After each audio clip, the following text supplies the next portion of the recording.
We continue with our program, and I have the honor to kindly ask His Excellency, the Minister of State of Artificial Intelligence of the United Arab Emirates, His Excellency Omar Bin Sultan Al Olama, who joined us today for a conversation, let's say, and a presentation about this innovation in the government. Please, Your Excellency. Thank you. The Ministry of Artificial Intelligence is the only, I think, in the world with this title and with this purpose. Then I would like to start this conversation, if Your Excellency agree, by asking how this idea arrives and what is the story of this Ministry of Artificial Intelligence. بسم الله الرحمن الرحيم.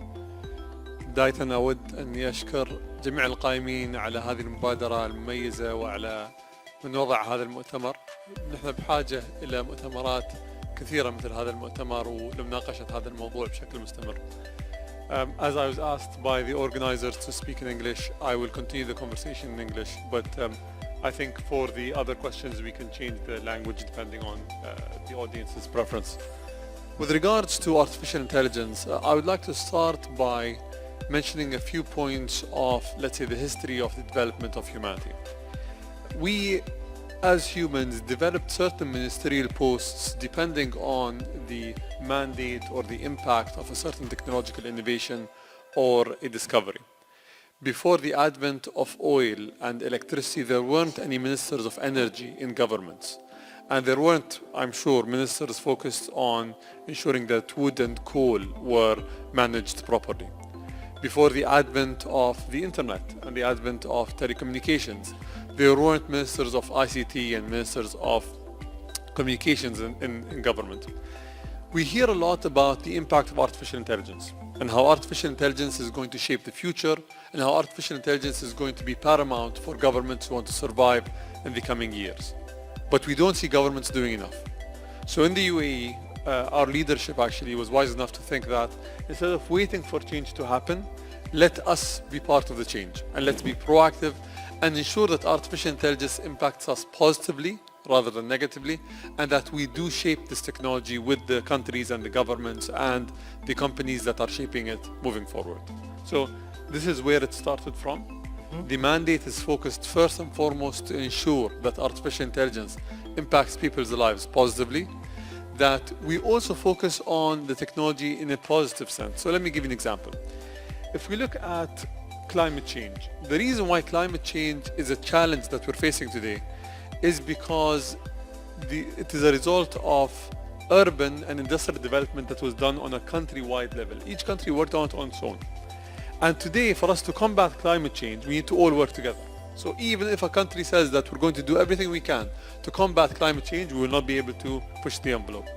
With AI, our approach in the UAE is to actually deploy it responsibly, to ensure that this technology impacts us in a positive sense, and that in the long term, it creates a better future, not just for Emiratis, but for everyone, everywhere across the world.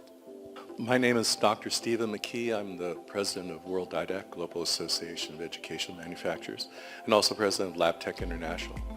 And we work in skills training, and what you said, Your Excellency, on your comments really resonates with a lot of us in the educational market. And we're concerned with two aspects of this. One is to how do we teach AI and what are the skills that are necessary for that? That's one issue that we all have in our schools because we know it's a desirable skill of Industry 4.0 and where our economies are going. The other is how do we use AI for better teaching and learning and delivering the educational promise to more students, particularly in disadvantaged areas, like you said. And personally, one of my hopes is that with the use of the analytics and the information gathering that's been referred to by the other presentations is that we can finally deliver really adaptive learning, as you mentioned. Different people like to learn in different ways. And this is a nature of humans all over the world. And there are variations in this. But if we can map those things much in the way that our social media does to present trivial things like advertising, but if we can catch the interest of people to stimulate that and to give them the information the way that they best can receive it, that will be a tremendous change that will have us finally be able to do differentiated learning. There's not been a lot of research on this globally, as a matter of fact. The reason why it's so darn difficult to do as a teacher, if you have 40 kids or even 20 kids in your classroom, some places 60 kids, how do you even give the attention span to even understand what each student is? So it's virtually impossible to do except in very, very small groups. But AI has this potential. But we need to research this more, and we need to look into this in a better way. And if we can achieve that, we can then maybe even change the way that education is done to, I think, to go beyond time-based education. Why do we have 6-month courses, 1-year courses, and things like this? This is something that if we changed to that, then we could go into continuous learning.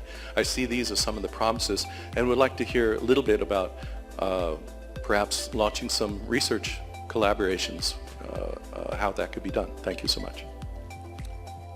Thank you for the question. Let me break it down to two parts. The first is, how do we teach AI, or what should we do on that front? And I want to actually say something about what we're doing in the UAE, and then what I think is going to happen. So in the UAE, we created a lot of different programs to ensure that we educate people and we actually get them interested in AI. AI is going to impact every single field, and most of you know this. AI is going, if you want to become a lawyer, AI is going to shape the legal sector. If you want to become a doctor, AI is going to shape the healthcare sector. So what we're trying to do in the UAE is ensure that all students get exposure of what AI is, the promise of AI, and how it's going to impact them early on. And I think that's something that most countries should do. We're also actually deploying AI within the school curriculum. So from grade 6 onwards, students start to learn how to code Python and start to actually interact with the technology, because it's very critical. Now, we're doing a lot on that front, but I'm going to say something that might seem controversial. If you ask most of the educational experts what was going to be the skill necessary for people to be a part of the future in, let's say, the 1990s, they would say you would need to know how to learn how to create a website, to code the website, to be part of the new revolution. I want to ask the whole, the audience here a question. How many people in this hall know how to develop websites? Please raise your hands. So less than 20, less than 5 or 10. The thing is, these tools today became democratized. So you can develop a website using Wix or Squarespace or whatever, and the technology itself made it easier for us to actually create these tools. I do believe that AI in the future is going to be something that is easier for us to deal with and to create. So people are going to be able to actually code AI or use AI without needing to hard code it. But until that future happens, if it does happen, it's important for you to give students the tools necessary to be part of this future. So they can either create it for you, or someone else will, and you actually get to use it. The other facet of your question, if I may, which is the tools that we can use and things that we can do. Analytics is very important. But let's go back and ask our question. Do we have data?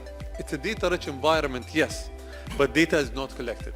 So going to that point and understanding what you can do with the data and how you can use it and what are the outcomes that you want are key if you're going to use AI. Many people, and if you sit with them and they say, we've deployed AI. What have you done exactly? It's more or less a gimmick, and that's very unfortunate and it's very sad. If you don't understand what the end result of the deployment is going to be, you're wasting your time, you're wasting your money. The other part of this is I think that the impact of AI in the education sector is not just on content delivery and curriculum delivery and student management. It's actually on procurement as well. It's actually on managing resources and logistics within the schools. There are so many different elements of the education system that AI is going to impact, not just one facet. So for every country, for every individual, for every decision maker, try to understand where AI is going to have the biggest possible potential positive impact and the least negative impact, and that's where you start deploying it. Not just saying, this is a tool that's deployed in the US, let's deploy it. Or this is a tool that is being deployed in the UAE, let's deploy it. Each country has a different set of needs. And that's important element.